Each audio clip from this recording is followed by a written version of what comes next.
Okay, welcome back. We continue now with this third of 4 parts of the lecture on the Universal Oedipus Complex. I apologize in advance for any sniffling. I've managed to pick up this cold that's going around.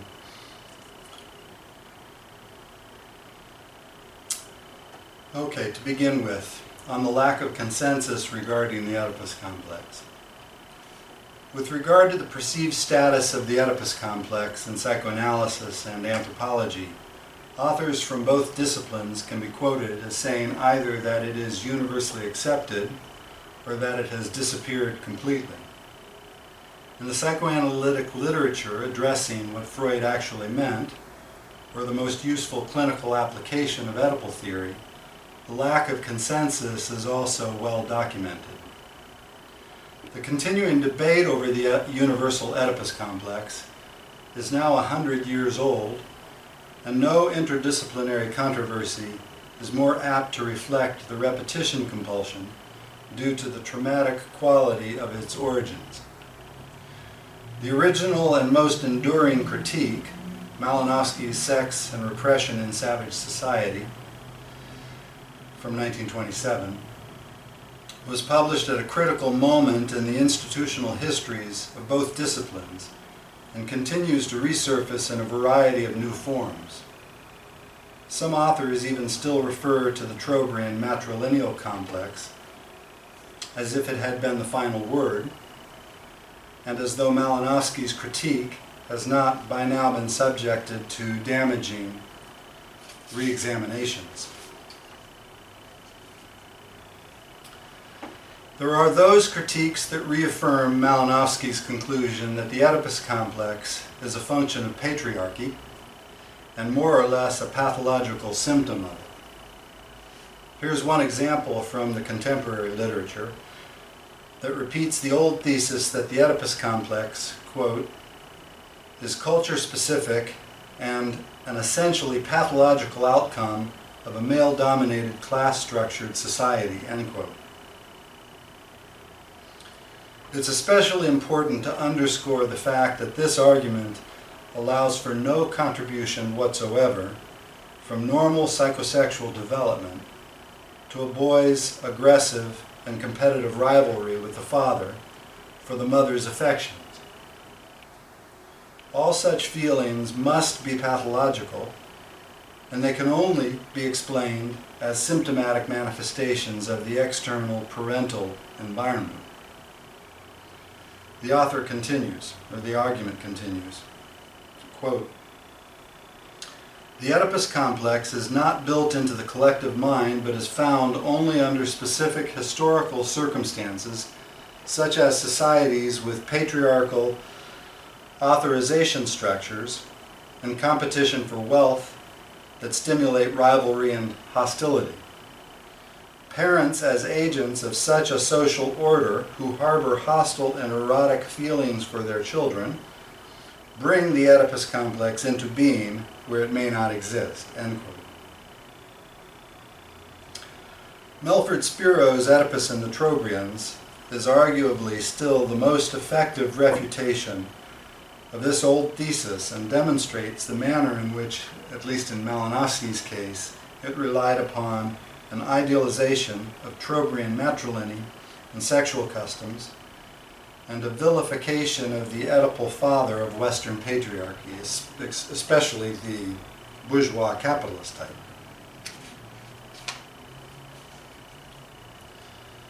Far more common and less overtly ideological are critiques that repeat Malinowski's rhetorical device of appropriating Freudian concepts, such as the nuclear complex or infantile sexuality, while applying them either in relative isolation or with more or less redefined meanings.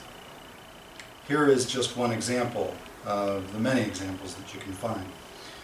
Friedman and Downey argue that, quote, the construct Freud called the Oedipus complex in males is best examined in its component parts. One component, the incestuous wish, does not occur in all individuals, end quote. This quote essentially repeats the logic of Malinowski's argument that if Trobriand boys had no Oedipal attachment to the mother, then the Oedipus complex could not be universal. I hope to show that this claim has not withstood more than superficial scrutiny, even though it took half a century for that to happen. For the moment, however, the example is offered only to illustrate a contemporary version of one kind of strategy, the fractional appropriation of Oedipal theory, that Malinowski employed in his argument against the Universal Oedipus Complex. This rhetorical approach in the critiques of Oedipal theory is among the most common in the contemporary literature. Perhaps the most famous example of this type of critique occurred in anthropologist A.L. Kroeber's Totem and Taboo in Retrospect, published in 1939, shortly after Freud's death. Kroeber argued that Malinowski had vindicated Freud's theory by demonstrating the kernel of the Oedipus situation, quote unquote. Kernel of the Oedipus situation, in quotes. But Kroeber's so-called Oedipal kernel would have done without essential components of Oedipal theory, such as the superego, which he compared to an incidental fantasy. When psychoanalysts disagreed with Kroeber and pointed out that from the Freudian perspective, his exclusion rendered Oedipal theory incoherent, Kroeber accused them of partaking in a delusional system. Once again, this restricted use and redefinition of Oedipal concepts is arguably the most common form of critique today. In this and the final part of the lecture on the Oedipus complex, I maintain that contemporary criticism in the tradition of Malinowski's Sex and Repression in Savage Society from 1927 tends to repeat one or more of a common set of misrepresentations of Freudian Oedipal theory, which I've organized under two broad headings. One, confusion about the meaning of universal, and two, confusion about the meaning of the complex itself. Common misunderstandings on the confusion about the meaning of universal in Oedipal theory. Freud referred on several occasions to the universal and normative aspects of the Oedipus complex. However, not always did he do so quite so categorically or as reflective of the evolving polemics as in the following quote here. Quote, "Every new arrival on this planet is faced by the task of mastering the Oedipus complex. Anyone who fails to do so falls victim to neurosis. With the progress of psychoanalytic studies, the importance of the Oedipus complex has become more and more evident, clearly evident. Its recognition has become the shibboleth that distinguishes the adherents of psychoanalysis from its opponents." This was from a 1920 note to the 3 essays originally published, of course, in 1905. Much has been made of Freud's biblical metaphor here of the shibboleth, an enforced belief under threat of death, as evidence of the cultic or unscientific nature of psychoanalysis in general and Oedipal theory in particular.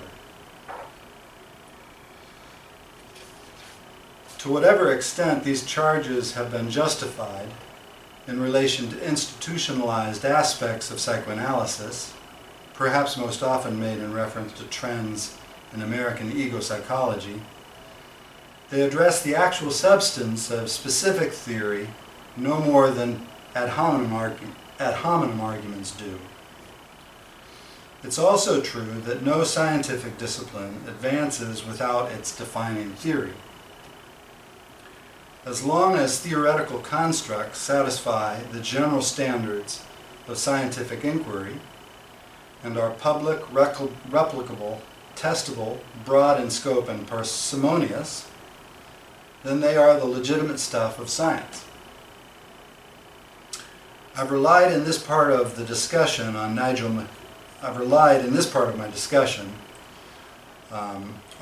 Mackay's Motive and Explanation, which provided an analysis of Freud's philosophy of science and the role of theoretical constructs in Freudian theory.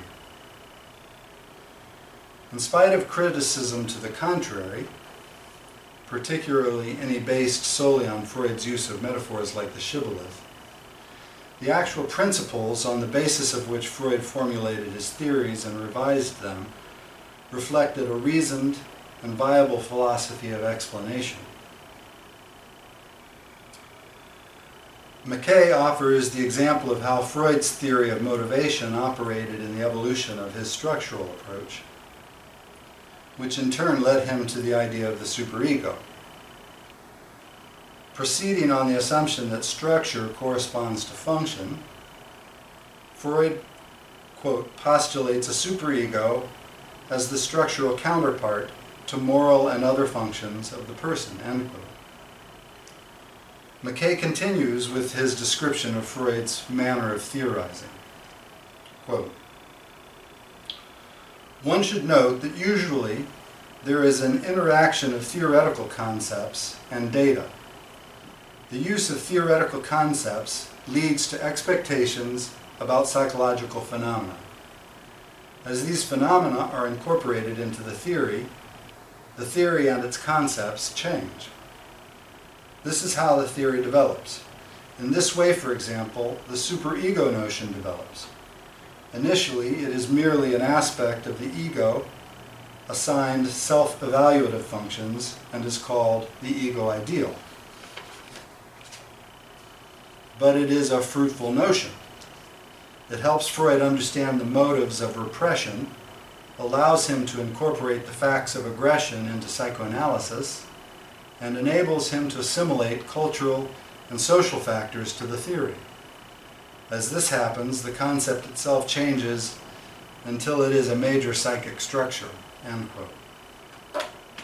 I follow Mackay's characterization of Freud's procedure in terms of this realist theoretical construct approach, and suggest that Freud's normative and universal claims for the Oedipus complex are best taken in this sense.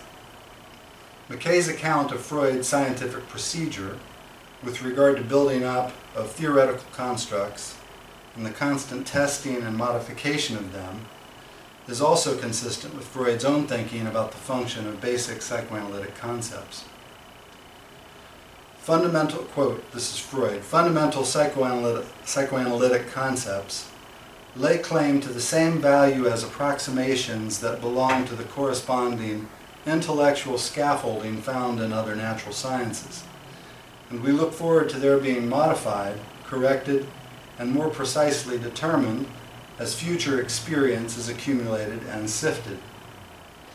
So too it will be entirely in accordance with our expectations if the basic concepts and principles of the new science, instinct, nervous energy, etc., remain for a considerable time no less indeterminate than those of the older sciences.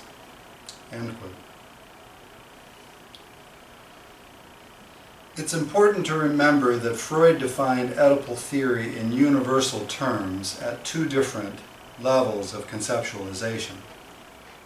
One, the more familiar ontogenetic level of individual development, and two, the often disregarded phylogenetic level of social cultural evolution. Confusion occurs at both these levels over the meaning of universal, such that specific variations or anomalous cases are frequently put forward as refuting the theory. Spiro provided an eloquent clarification and refutation of this conceptual mistake as it relates to the level of social structure, and I read this last time in the last part of the lecture. Quote, since at the societal level, it is the biological mother who is the child's central, if not exclusive, early mothering figure, and the biological father its most salient rival for her love in all known societies, It is understandable that the structure of the Oedipus complex, although cross-culturally variable in principle, and certainly in particular cases, is most probably invariant in its structure in fact." End quote. Spiro clarifies here what it means to say that the Oedipus complex, as a theoretical construct in Freud's Anthropology, is invariant or universal. His interpretation may be applied equally to Freud's more familiar theory of individual development. The logical requirements that must be satisfied for Oedipal concepts to be considered universal at the developmental level differ in no way from those that apply to any generalizable or nomothetic theory representing normal maturation or development. Even the relatively uncontroversial concept of developmental stages implies a legitimate distinction between the general, universal, or normative construct and particular variants or anomalies. Normative theories of language acquisition, for example, depend upon invariant principles, steps, or norms for speech development in a manner no different from how Oedipal theory depends upon such constructs. As conceptual tools, they define the limits of normal and anomalous, such that the objects of scientific inquiry, including variant cases, can be operationalized, studied, and scrutinized by other researchers in an open forum. This in turn allows for new tests of a theory's power to facilitate fresh hypotheses and further building of theories. D'Orkel's recent account of Freud's innovations in 3 essays on the theory of sexuality refers to this operational function in Freud's manner of theorizing. Quote, "Close examination of Freud's 3 essays on the theory of sexuality reveals an ambiguity in Freud's language as he simultaneously tries to escape 19th century psychiatric paradigms concerning sexuality and perversion, while also retaining a normative approach to adult sexuality that created new categories of pathology." End quote. As with all good scientific theories, at least from the perspective of the qualified realist and theoretical construct approach that I'm assuming here following McKay, variations are defined and understood precisely in relation to the theory itself.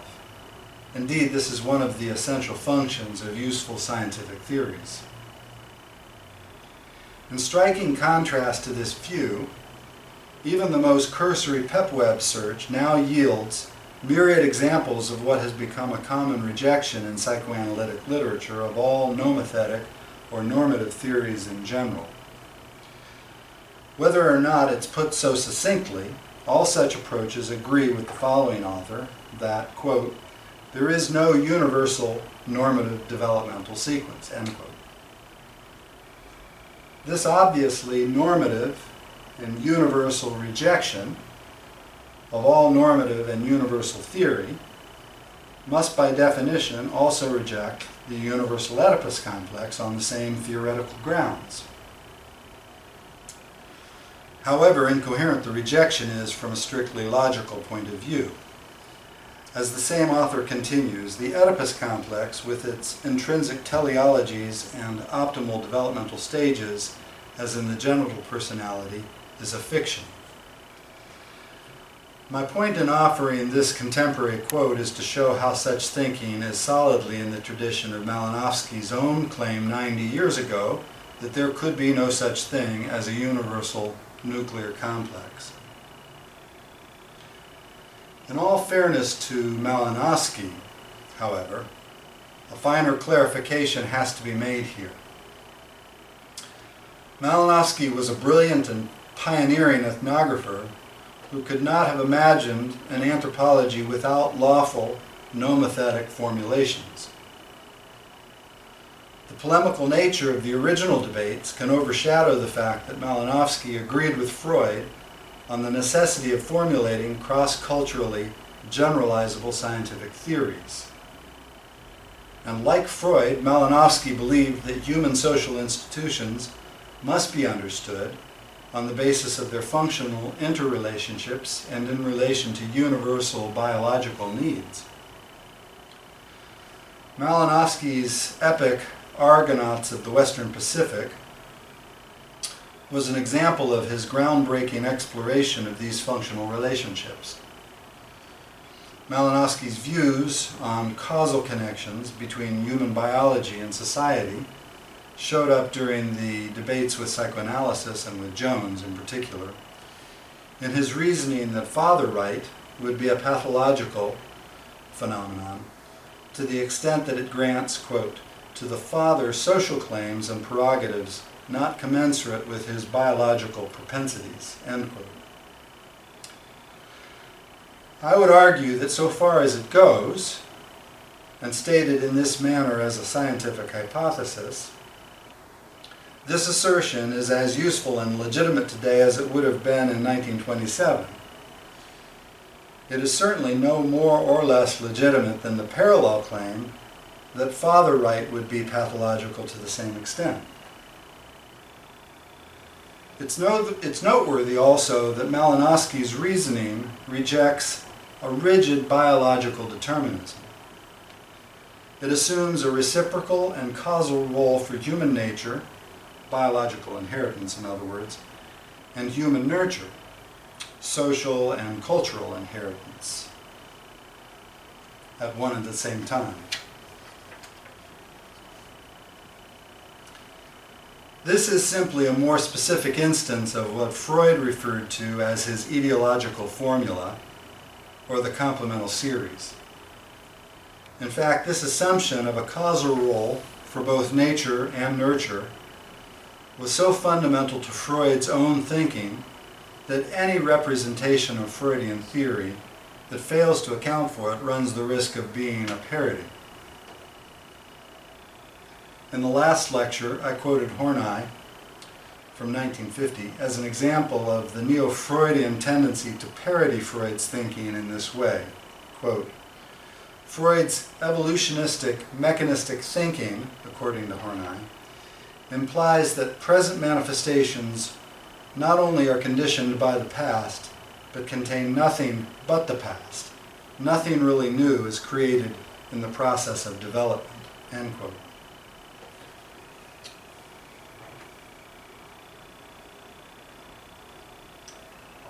That, I would claim, is a typical parody of Freud, as though he proffered a rigid biological determinism.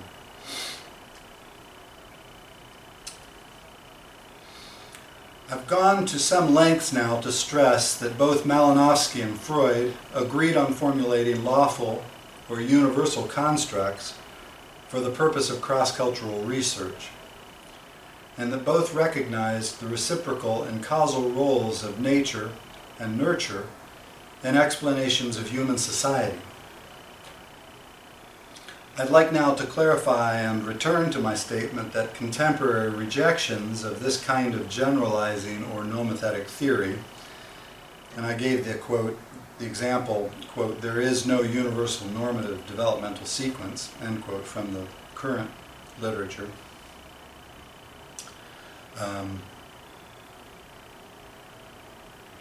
I'd like to clarify my statement that these kinds of statements repeat a conceptual problem in Malinowski's own claim 90 years ago that there is no such thing as a universal and specifically Oedipal nuclear complex. Malinowski set himself the dubious task of refuting the Freudian Oedipus complex on more than just empirical grounds alone. In other words, that he had found empirical evidence for some kind of non-Oedipal type of nuclear complex in the Trobriand case. On these grounds alone, Spiro's Oedipus in the Trobriands was fairly devastating. Moreover, as we've seen, such an empirical finding, assuming that Malinowski had been correct, would not in itself even have constituted a refutation of Oedipal theory. It's quite possible, after all, that the Trobriand case might have represented an anomaly, best identified and explained precisely in light of Freud's theory. The problem is that Malinowski also claimed to have refuted Freudian theory on theoretical grounds, namely that the Oedipus complex could not possibly be universal, given Malinowski's view of what it would take to satisfy a universal claim, and given his own redefinition of the nuclear complex. As we'll see in a moment, Malinowski redefined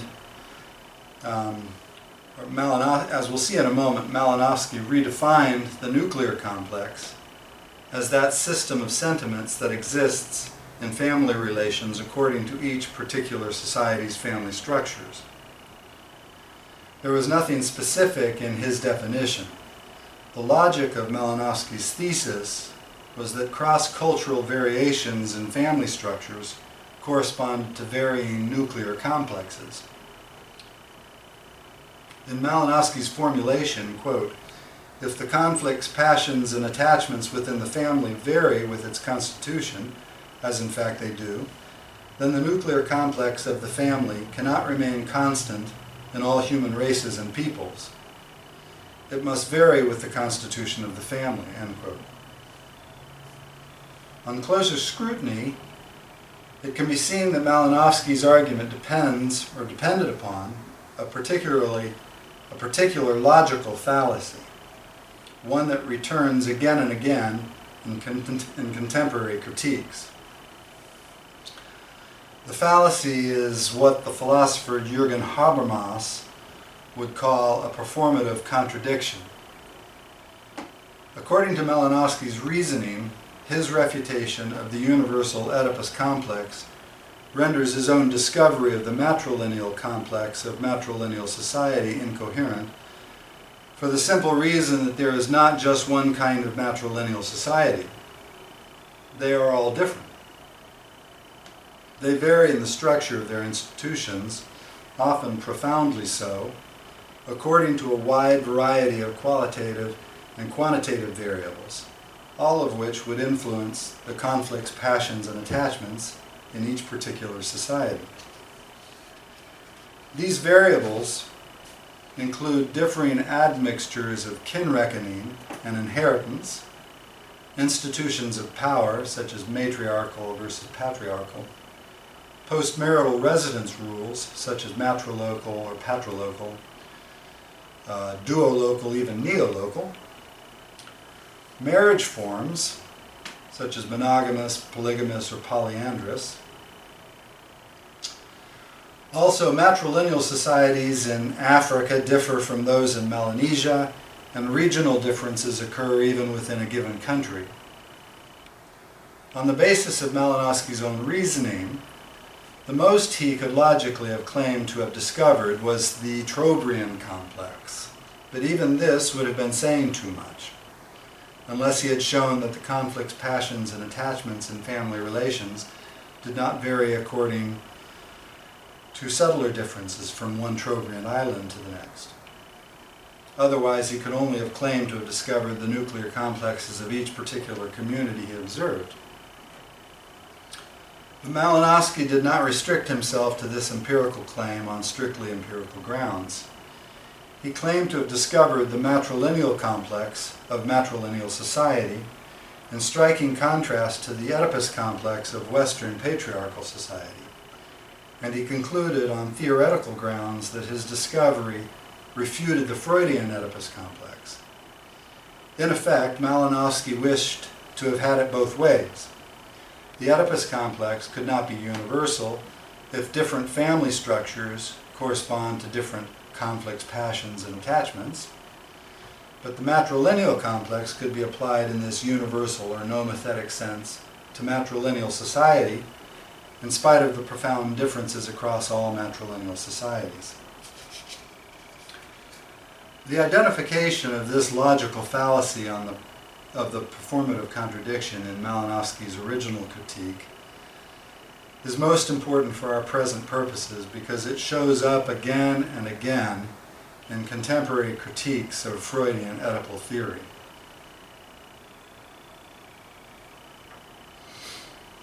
Now turning to confusion about the meaning of the complex itself, the Oedipus complex.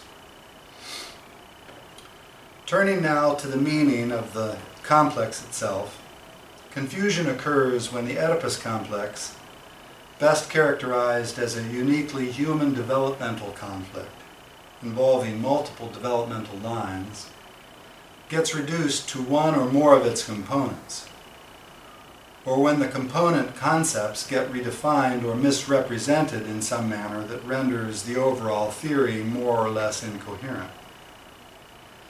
Misconceptions that arise because of this then become grounds for rejecting some or all of Oedipal theory. Here are some specific ways that this shows up.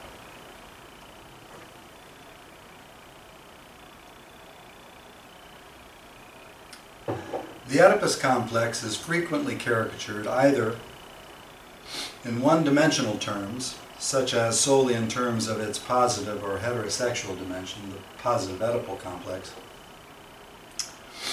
or in overtly concrete terms, as applying only to biological relationships in the traditional nuclear family triangle. Of course, this was never Freud's understanding or proposition of Oedipal theory.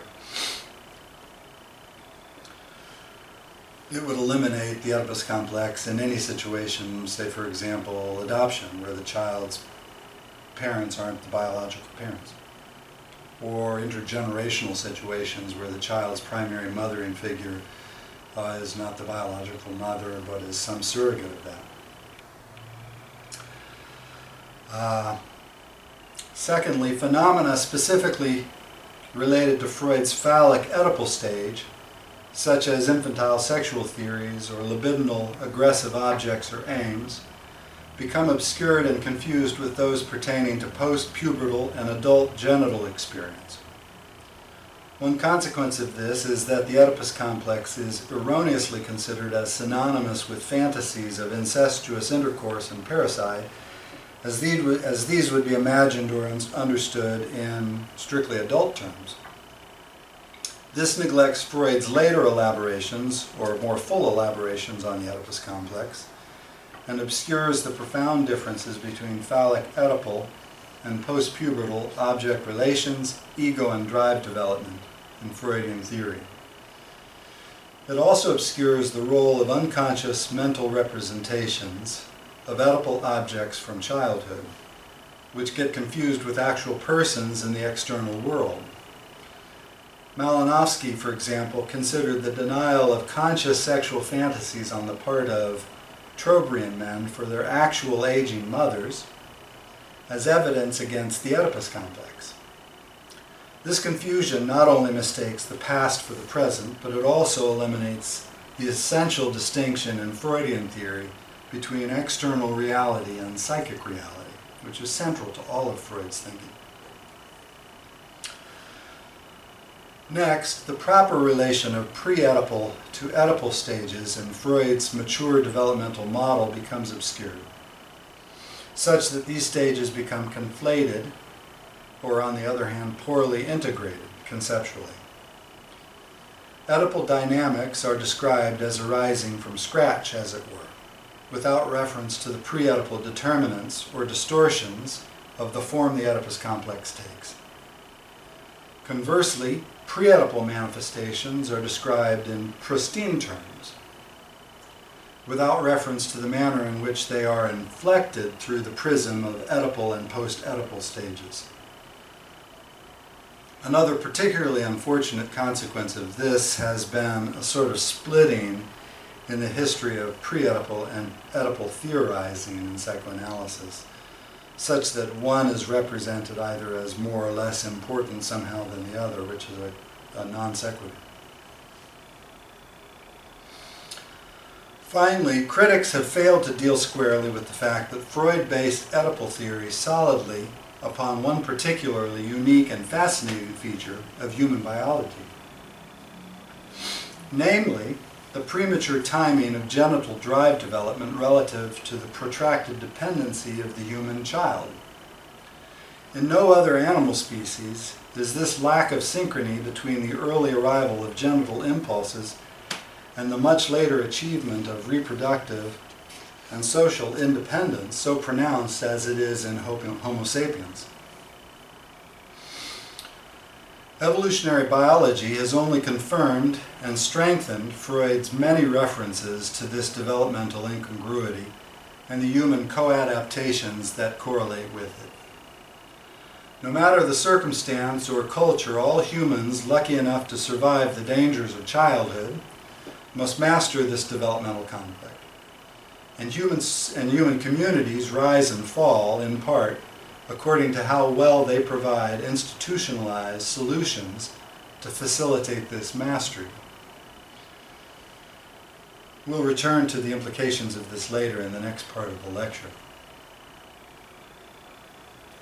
Now, on a closer look at the concept of the nuclear complex.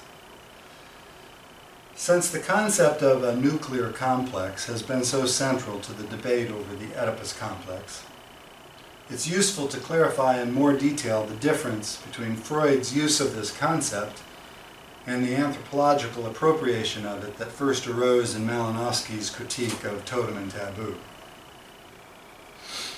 Malinowski considered his first problem to be the task of understanding the dependence of the nuclear complex upon the constitution of the family. End quote. As we'll see, what Malinowski, and by extension his students and followers, meant by the nuclear complex differed substantially from Freud's meaning. So first on Freud's meaning or version of the nuclear complex. Freud's nuclear complex referred to the central role of the Oedipus complex in neurotic symptom formation.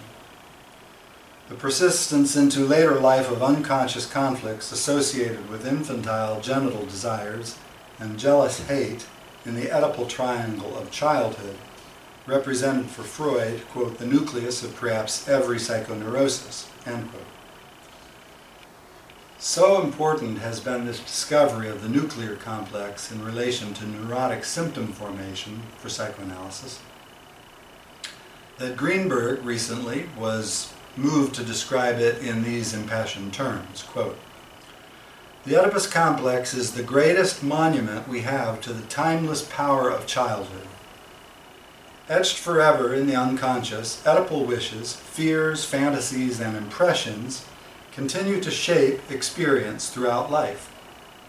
Clinically, the Oedipus complex remains the most effective tool for talking to adult patients about their archaic past. It provides a powerful link between contemporary psychopathology and its prehistoric roots, end quote.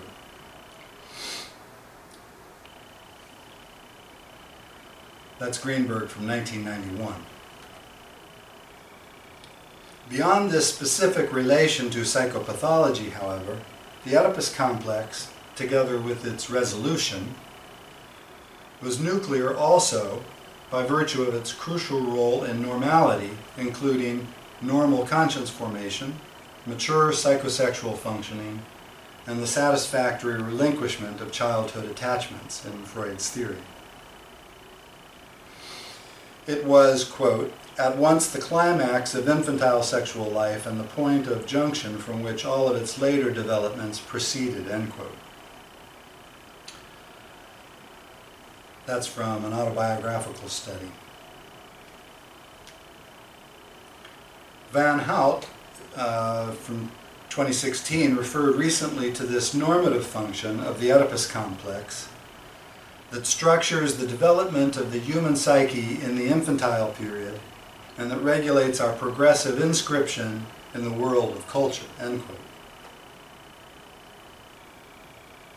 However, it was not until Totem and Taboo in 1913 that Freud defined the nuclear complex in its most controversial sense in relation to human cultural evolution, or phylogeny. Just as the Oedipus complex was the nuclear complex of the neuroses, and the superego was heir to the Oedipus complex, so also in Totem and Taboo, Freud declared that the beginnings of religion, morals, society, and art converge in the Oedipus complex." End quote. In this manner, then, the Oedipus complex was defined by Freud as the nuclear complex of human civilization.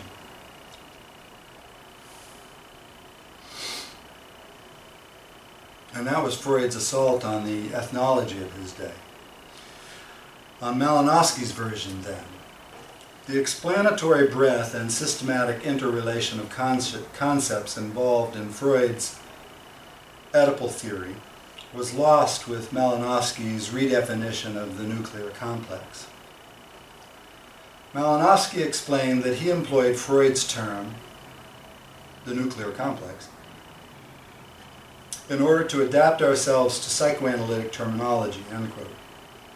He then proceeded to redefine the meaning of the nuclear complex in the service of his refutation of Freud's Oedipal theory. As we've already seen, Malinowski's concept of the nuclear complex was non-specific, in that it referred simply to the variable system of sentiments that governed an individual's family relations according to each particular society's kinship structures. The logic of Malinowski's thesis was that cross-cultural variation in family structures, for example, rules governing marriage and descent, sexual prescriptions and taboos, residence patterns, and so forth, corresponds to different nuclear complexes. Once again, in Malinowski's formulation, if the conflicts, passions, and attachments within the family vary with its constitution, as in fact they do, then the nuclear complex of the family cannot remain constant in all human races and peoples. It must vary with the constitution of the family, end quote. Now, of course, there's nothing wrong inherently with Malinowski's own definition of a variable nuclear complex, insofar as it goes. The problem is that taken on its own terms, it doesn't go very far because it's redundant. The nuclear complex of Malinowski's critique could not possibly have been universal, Oedipal, matrilineal, or any other kind of nuclear complex, because it was by definition that system of family sentiments that varied according to family structure. On the other hand, insofar as Malinowski proceeded on the basis of his redefined nuclear complex to claim that his Trobriand data refuted Freudian Oedipal theory, he also rendered his own nomothetic claim to have discovered the nuclear complex of matrilineal society, the matrilineal complex, incoherent, as we saw earlier with the discussion of the fallacy of the performative contradiction. Remarkably, in spite of his rejection of the Oedipus complex, as Freud had defined it, Malinowski maintained that his findings were in a sense a confirmation of the main tenet of Freudian psychology. Because he had discovered, quote, a deep correlation between the type of society and the nuclear complex found there, end quote. But this was a rhetorical sleight of the hand on Malinowski's part, given that he had redefined the nuclear complex and decoupled it from Freudian Oedipal theory. It was only Malinowski who considered the central tenet of Freudian psychology to be the correlation between the type of society and the nuclear complex found there. Totem and Taboo was indeed one of the most, if not the most important applications of Freud's main psychological tenets, the Oedipus complex being among them, to sociocultural questions. And although it is true that he considered the correlation that he discovered there to be among the most important findings of his career, nonetheless, nowhere had Freud defined the main tenet of his psychology in terms so well suited to Malinowski's critique. In his account of the history of psychoanalysis, published a year after Totem and Taboo, Freud included unconscious defenses, childhood sexuality, repression, transference, and resistance, in addition to the Oedipus complex, among the central tenets of his psychology.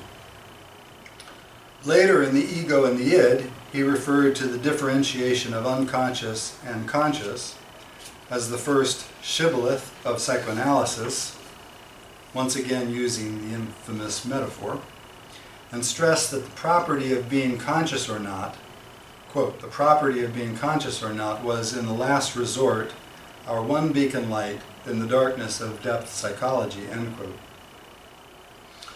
But nowhere in Freud's collected writings could I find anything resembling the claim that the main tenet of Freudian psychology was the correlation between social structure and the nuclear complex, certainly not as the nuclear complex was redefined by Malinowski. Of course, neither Freud nor his defenders would ever have disagreed with Malinowski's simple statement of such a correlation, because one so generally defined was never the problem to begin with. At stake was the fact that Freud's sociological claims for the Universal Oedipus Complex in Totem and Taboo constituted an assault on the anthropology of his day. And Malinowski's ethnological response was the authoritative counter-assault, pointed directly at Freud's polemical claim for the Oedipus complex. For Malinowski to declare in the course of his attack on the Universal Oedipus Complex that he was, in a sense, confirming Freud's central tenet, then, was nothing else than a rhetorical means of damning Oedipal theory with faint praise, as I had said in the previous lecture. Of course, Freudians like Ernst Jones and Gezer Roheim recognized this and replied simply that Malinowski had misunderstood and misrepresented Freud's theories, and in the process had also misinterpreted his own ethnographic data. Now, I promised that we were going to look more closely into Malinowski's particular ethnographic data.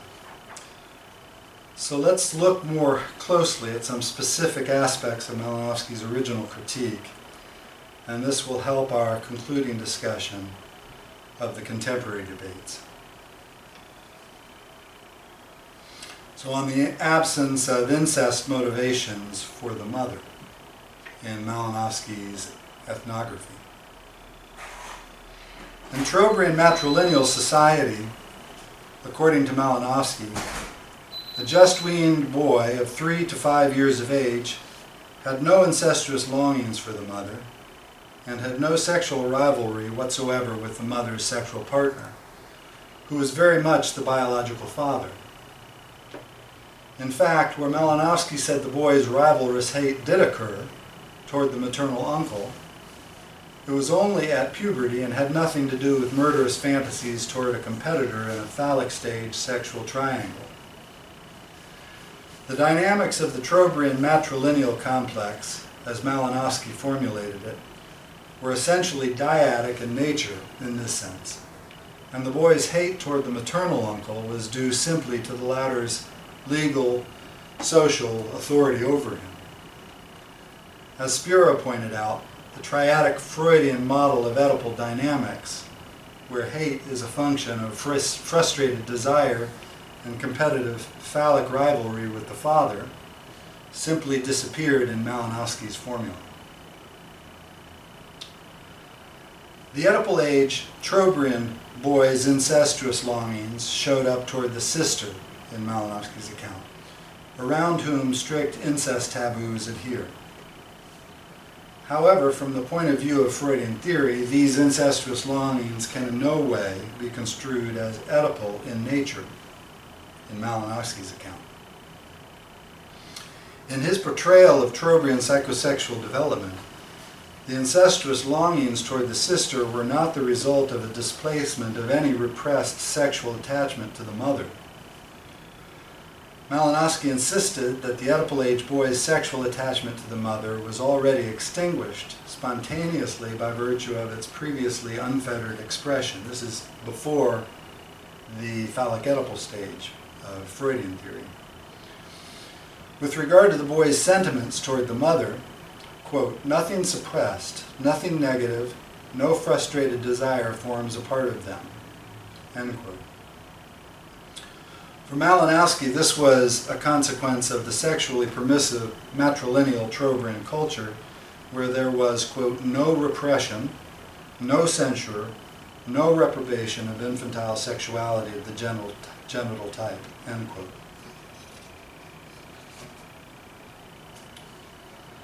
Malinowski's own Trobriand data revealed his interpretation to be highly improbable. A strict Trobriand postpartum sexual taboo required that the father be exiled from the mother's bed at the time of the boy's birth, and this lasted through the lengthy period of breastfeeding, which typically could extend well into the third and even the fourth year, precisely when the child's genital feelings are intensifying. During this entire period at the mother's breast, the Trobriand boy replaces the father in the mother's bed and enjoys unfettered sexual access to her body. Malinowski cites these circumstances, together with the absence of any restrictions on sensual gratification in the mother-infant dyad, to support his contention that the Oedipal-aged boy no longer has a sexual attachment to the mother by the time weaning occurs.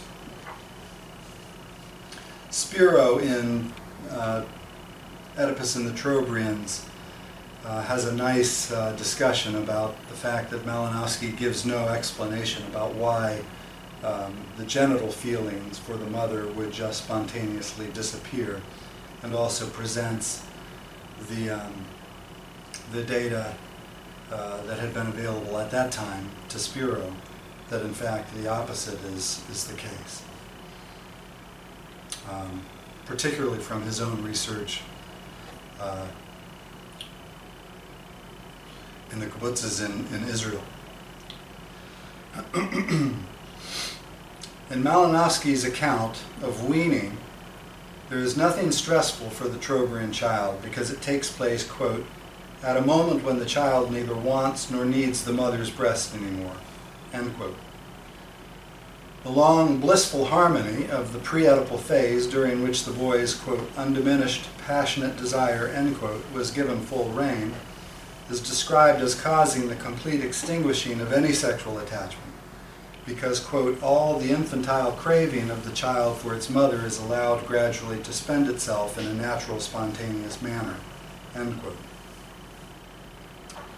Once again, Malinowski's fascinating ethnographic data supplied the best reasons to doubt this rather idyllic portrayal.